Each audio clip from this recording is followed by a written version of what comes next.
The American Civil War will be described by most American historians as the most cataclysmic event in the nation's history and the one that came closest to destroying the Union. And at the heart was really the issue of slavery. And that issue remained in the background. It was, a constant source of tension between states in which slavery was permitted, indeed became part of the economy. It was a way of life, actually. And eventually, of course, it erupted into what became known as the Civil War.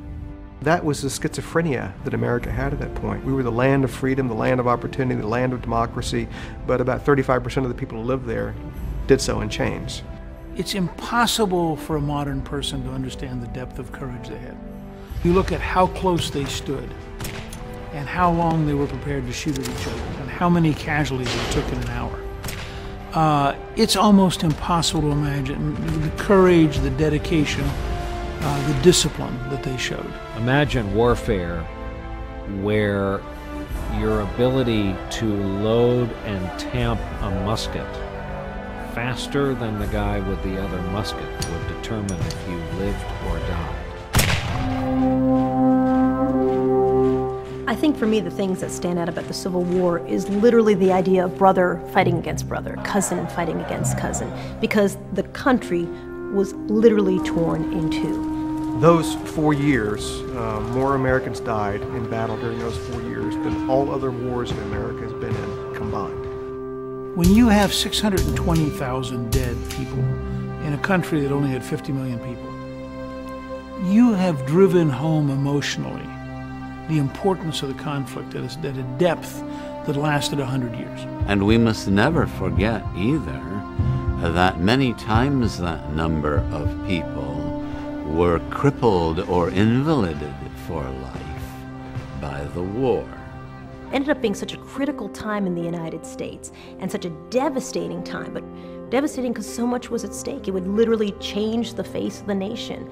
If the Southern secession had prevailed, there would have been no end of further secessions. There wouldn't just have been 2 countries instead of 1. The 2 countries would then further have disintegrated.